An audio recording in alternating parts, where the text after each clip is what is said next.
Esse é o Ancapso e nós vamos falar agora sobre o Mauro Vieira, que indicou que o governo Lula vai meio que soltar a mão do Alexandre de Moraes, cara. Olha só, Brasil deve ignorar a sanção de Trump a Moraes, diz Mauro Vieira. Ele fala aqui, ó, o que a gente vai fazer? Não tem o que fazer, pô. Aqui, ó. O que o Brasil poderia fazer? Virar a cara, dizer que tá zangado, né? Bom, ele tá chegando à conclusão que eu falei para você, né? O que o Brasil vai invadir os Estados Unidos? Vai mandar a Força Aérea Brasileira invadir os Estados Unidos? Não tem o que fazer, meu amigo. Se fizer sanção ao Moraes, o Moraes vai ser sancionado no final das contas, né?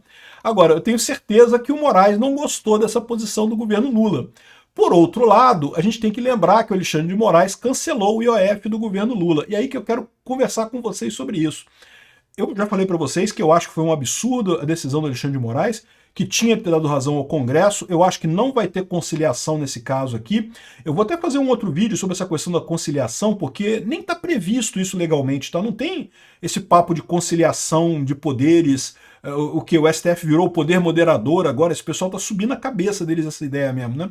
Gente, não existe poder moderador, não pode existir, isso é uma ideia de jirico, que só o Dom Pedro I que teve essa ideia de jirico, nunca deveria ter tido essa coisa. Enfim, mas parece que o governo está chateado com o Alexandre de Moraes, porque o governo esperava que o Alexandre de Moraes suspendesse o projeto da Câmara, mas mantivesse o projeto do governo, ou seja, que continuasse o IOF, né? Como o Moraes barrou dos dois lados, o que está acontecendo aqui talvez seja justamente o Lula soltando a mão do Alexandre de Moraes. Eu torço que seja, cara, eu torço que seja. Porque por mais que eu não goste do Alexandre de Moraes, ele brigado com o Lula é muito melhor no final das contas, né? No final das contas, se o Lula e o Alexandre de Moraes soltarem a mão um do outro, meu amigo, esse governo Lula afunda. E o STF afunda também. Essa notícia foi sugerida por Flavinho do Pneu, representante do Xvideos no Brasil, e várias outras pessoas. Obrigado aí ao pessoal que sugeriu notícias lá no nosso site, no visãolibertaria.com. E obrigado a você que está assistindo o nosso vídeo. Se você gosta do nosso conteúdo, por favor, deixe o seu like e se inscreva aqui no canal, né? Então, olha só que coisa impressionante. Isso foi hoje aqui, dia 7/7, às 18h19, né? Na verdade, ontem, né? Mas, de qualquer forma, foi recente isso daqui. E o Mauro Vieira falou com todas as letras. O que o Brasil vai fazer? Não tem nada que fazer, pô. Se sancionarem o Alexandre de Moraes aqui, ó. O chanceler Mauro Vieira diz que não acredita em sanções dos Estados Unidos contra o ministro Alexandre de Moraes. Ainda assim, caso ocorra, o Brasil deve, segundo o ministro, virar as costas e seguir com a regulamentação das redes sociais e políticas internas. O que o Brasil poderia fazer? Virar a cara? Dizer que está zangado? Pois é, não fazer nada, né? Ou seja, parece que essa é a linha do governo Lula. Lembrando que a sanção Alexandre de Moraes ficou mais provável agora, depois do tweet do Trump, coisa e tal, da conversa do Trump lá. A gente não sabe quando vai acontecer, a gente não sabe o que vai acontecer. A Folha de São Paulo diz aqui, ó, que o Trump pode impor 4 sanções a Moraes diferentes, né? E, na verdade, é uma sanção só, é a Lei Magnitsky, tá? Porque ele fala aqui, ó, restrição de visto. Isso aqui já tá valendo, meu amigo. Isso aqui, se o Alexandre de Moraes pegar um avião e falar para os Estados Unidos, eu acho que ele não entra. Não sei, mas não sei se nem você vai tentar. Mas a restrição de visto, em tese, já está valendo. A ação judicial da empresa também já está valendo. O Trump já está com uma ação lá no Tribunal da Flórida. O Alexandre de Moraes já é réu na Justiça Americana, já responde a processo na Justiça Americana, pode ter condenações por lá. Então isso aqui também já está acontecendo, né? E projeto de lei no Congresso americano, o No Censors on Our Shores.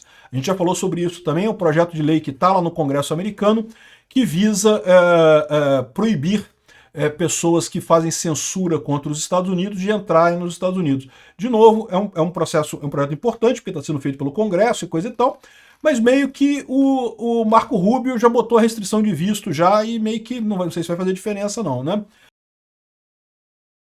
Agora, o quarto ponto é o ponto real que todo mundo está aguardando que vai acontecer.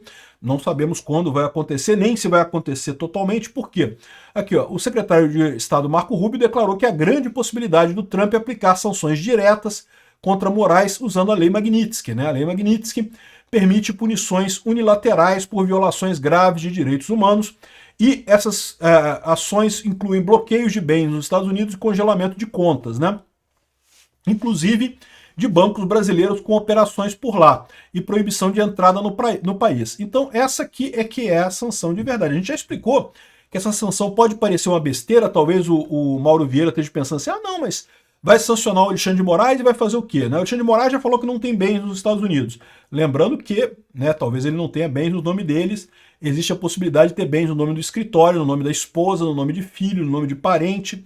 É muito comum esse pessoal fazer esse tipo de coisa por lá, né? Não sei se é verdade. Vocês lembram que eu dei o furo aqui, ao vivo, aqui no meu canal, mostrando quando ele tirou o dinheiro lá dos Estados Unidos, o dinheiro que ele tinha, não sei se era muita coisa, mas tirou todo o dinheiro que ele tinha lá nos Estados Unidos, ele tirou porque ele já sabia que ia dar essa merda pra ele, né? Agora, pode ser que tenha bens em nome da esposa. A gente sabe que o Alexandre de Moraes, a esposa dele, tem um escritório de advocacia e, tipicamente, nesse tipo de relação, o dinheiro, o grosso do dinheiro, entra pelo escritório de advocacia. O salário dele mesmo, de ministro do STF, é uma merreca e não faz diferença, né?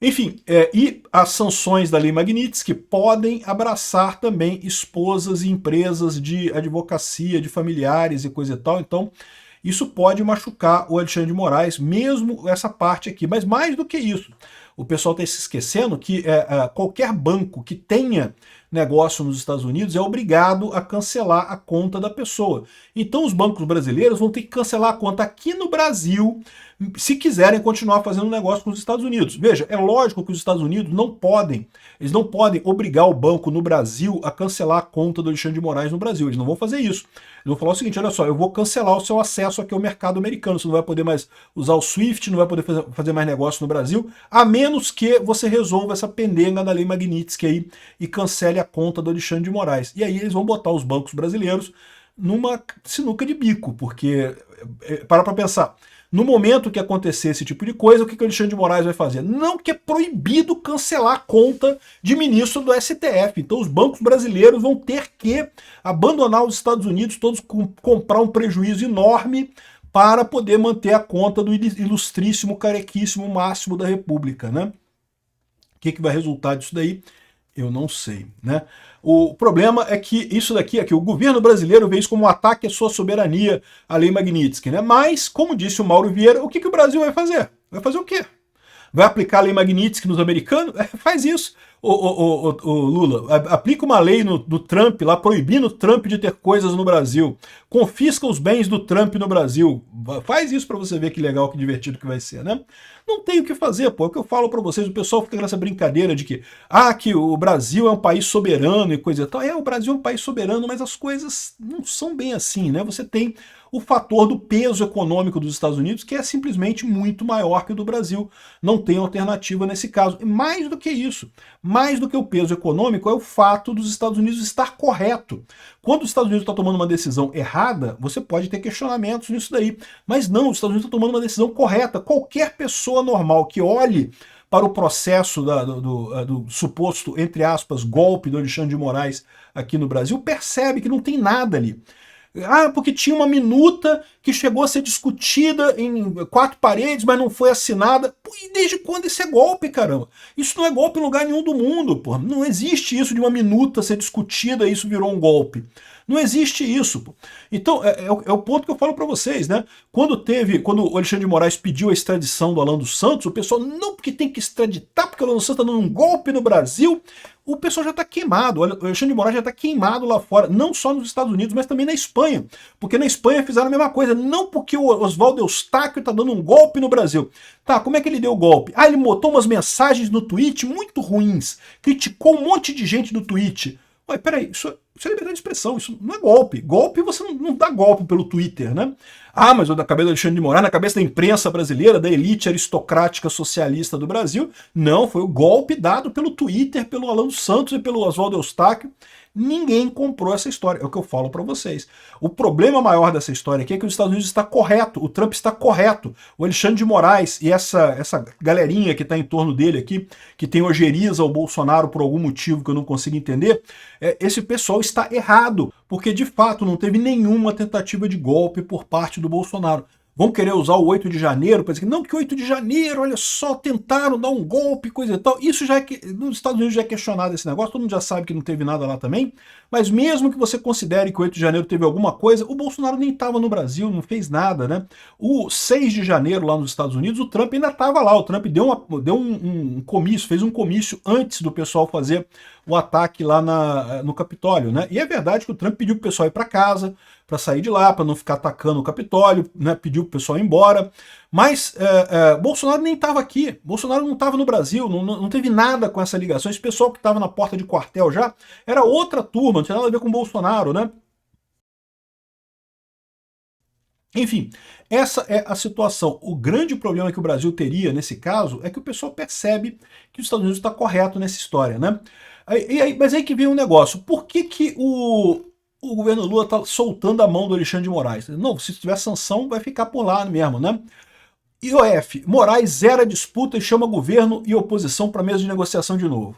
Isso daqui, eu vi isso como um ataque à oposição, um ataque ao Congresso. E porque o Congresso tem o direito de identificar quando o governo extrapolou o limite legal, né? Como eu falei para vocês, está lá na Constituição brasileira, é um direito constitucional dado ao Congresso. O Congresso é quem diz quando o governo extrapolou o limite constitucional, não é o STF. O Alexandre de Moraes já está dizendo que não, porque o Congresso não pode atacar se for direito do presidente. Não, mas exatamente, a Constituição fala que o Congresso define se o presidente ultrapassou o limite do mandato legal, se o presidente foi além do que dizia a lei, né?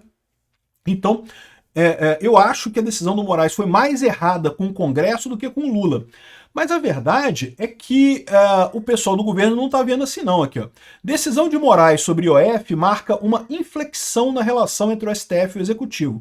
E eu falei para vocês isso antes dessa história, tá? Por quê? Porque não é tão óbvio assim que o Alexandre de Moraes ia ficar ao lado do Lula. O Lula achava que ia. O Lula achava que o Alexandre de Moraes ia derrubar o decreto do Congresso e ia dar razão para o Lula. O Alexandre de Moraes fez quase isso, só que ele também derrubou o decreto do Lula. Ele também proibiu o aumento do IOF do Lula e ficou no meio do caminho e marcou uma conciliação que eu acho não vai dar em nada. Eu vou falar dessa conciliação num outro vídeo, tá? Que também é uma besteira isso, mas o fato é que o Lula ficou chateado. O pessoal não gostou, cara. O pessoal do governo não gostou. Eles esperavam que o Alexandre de Moraes bancasse o Lula. Aqui, ó, o que o pessoal está dizendo aqui, ó. Decisão do STF sobre IOF incomoda tanto aliados de Lula quanto a oposição. Eu, como oposição, me senti incomodado mesmo. Acho um absurdo. Não tinha nem que judicializar. Mas para pensar. O Lula, quando judicializou porque achou que ia ganhar essa fácil. O Alexandre de Moraes vai falar, não, eu sou amigo, Lula é amigo, tamo junto, é a coligação PT-STF, vou dar o ganho pro Lula. E não foi isso que aconteceu. O Alexandre de Moraes ficou no meio do caminho. Né? Assim, não é o ideal, eu concordo, mas a verdade é que isso pro Lula ficou estranho também. E pode ter sido isso, essa briga do Lula com o Alexandre de Moraes, que motivou o pessoal falar que se tiver sanção contra o Alexandre de Moraes, o que o governo vai fazer, né? O Alexandre de Moraes não ajudou o Lula, por que o Lula vai ajudar o Alexandre de Moraes? Eu, se fosse o Alexandre de Moraes, não levava isso a sério, porque a verdade é que o Lula não pode fazer nada mesmo. Não tem nada que o governo Lula possa fazer com relação a isso. Essa é a triste realidade, a gente tem avisado isso há um tempão. O Alexandre de Moraes está numa bolha desse tamaninho, assim, que ele está achando que ele está certo, que não, que estou salvando, entre aspas, democracia do Brasil, e tem um monte de puxa-saco em redor dele ali, jornalista. Aí, Xandão, parabéns, Xandão, salvou a democracia do Brasil, Xandão, bate nos bolsonaristas, Xandão. Tem um pessoal ali em torno dele ali, cara, que tá botando ele ali no céu, né? E ele acha que tá abafando. Ele não percebe o tamanho da lambança que ele tá fazendo. E que tá todo mundo vendo, né? Tá todo mundo vendo que, pô, o rei tá nu, ele tá fazendo só merda, né? Enfim, eu acho lindo isso daqui, né? Ou seja, a decisão do STF sobre o IOF incomodou, criou um cisma entre o governo Lula e o STF.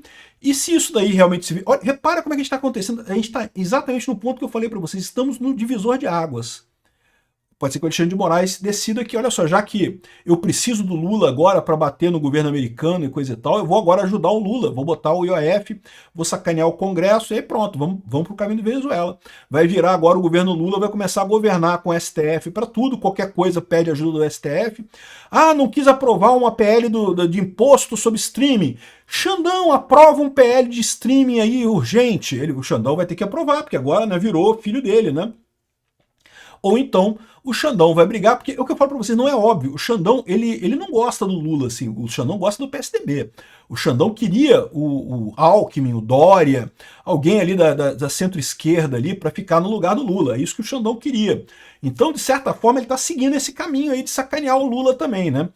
Vamos ver se a conciliação vai dar alguma coisa. Eu acho que essa conciliação não vai a lugar nenhum. E eu torço pela briga entre Lula e Alexandre de Moraes. Não gosto de nenhum dos dois. Os dois brigando é melhor para mim. Obrigado por assistir o vídeo até o final. Além de curtir, compartilhar e se inscrever no canal, considere se tornar patrocinador com valores a partir de R$ 1,99. Clique no botão Seja Membro abaixo para saber as condições e vantagens de patrocinar o canal. Mais informações sobre o nosso projeto, visite nossos sites indicados na tela.